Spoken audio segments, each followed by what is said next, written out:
I'm Brigantia Blackbird of Blackbird's Brew. Happy Wednesday, and welcome back to our series Journey Through the Tarot.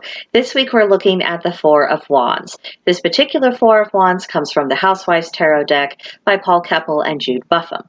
So, first impressions, what do we see? We have our housewife who has found a creative use for her trusty platoon of mops.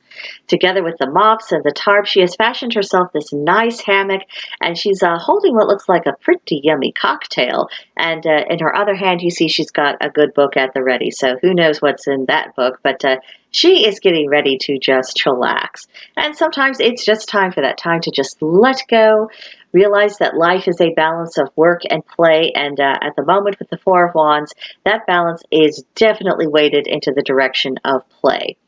Now, I'm not sure if you're able to see it on your screen, but if you look into the background around the house, there are two people who are busily working away. One is, let's see, okay, right up there.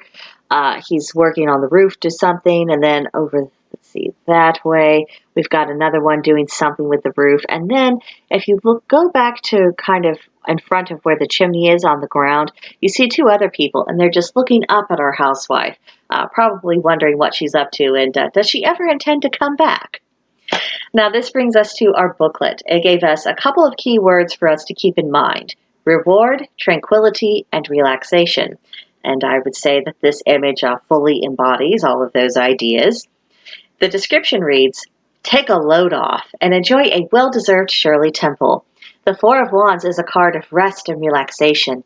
You've swept away the emotional rubbish and laid a foundation of success.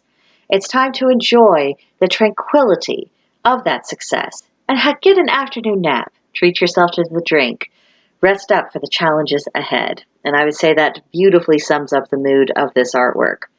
So when the Four of Wands comes up in a reading, first thing is to consider is that there is a lull in between projects for your Aquarians, and it's time for them to make the most of it. It isn't the time to be stressing about anything or worrying. Just absorb the glow. Don't allow yourself to be troubled. It's okay to take a break.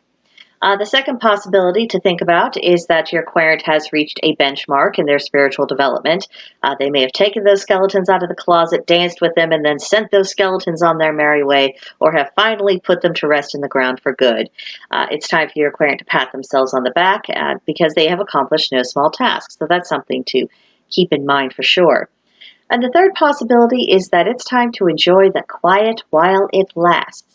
Just around the corner, a new challenge will be beckoning. It will require the full attention of your Aquarian, so they need to be recharging their batteries now, because once that gets enrolling, it's going to be too late to stop and take a breather. So make the most of the situation. That is the overall feeling of this particular card. So now let me know what you think. Do you have another take on this particular card? Please share your thoughts with me in the comments section below, or you could come over to our Discord group at Blackbird's Brew. There is a link to join in the description box below. I can talk. I just need tea. It's going to be okay. But on Blackbird's Brew, we do have an entire divination channel. So if you're wanting to get into a more serious and involved discussion about this card, or about spreads, or anything having to do with divination, that is definitely the place to start that conversation. And I and probably others will be more than happy to have that discussion with you. But I think that is it for now. Next week we will be looking at the Five of Wands, of course, so I hope you'll be back for that. But that will do for now, and I'll see you in the next one. Bye.